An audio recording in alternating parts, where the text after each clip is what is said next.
Right, mataas ba yung handbrake mo? So adjust natin yan para medyo bumaba konti, no?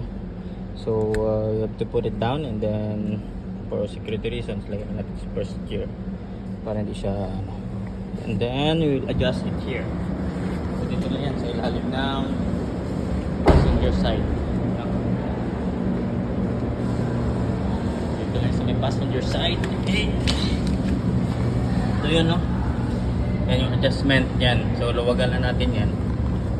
Luwagan mo lang yan, no? Ito.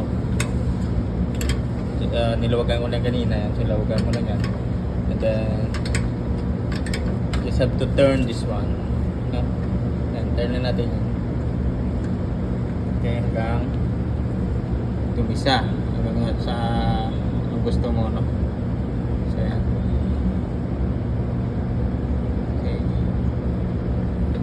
I think okay na yan. Ilang turns.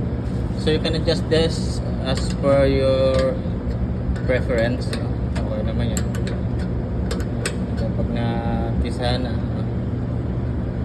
Ito yung para sa handbrake to. Pag okay na, kunti pa. Kasi medyo mataas pa yung kanina eh.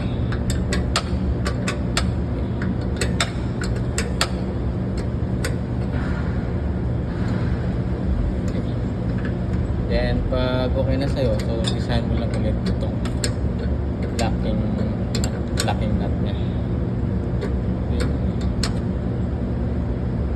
Okay, pisado na yan. Okay, balikan natin yung handbrake kung okay na. Let's see, no?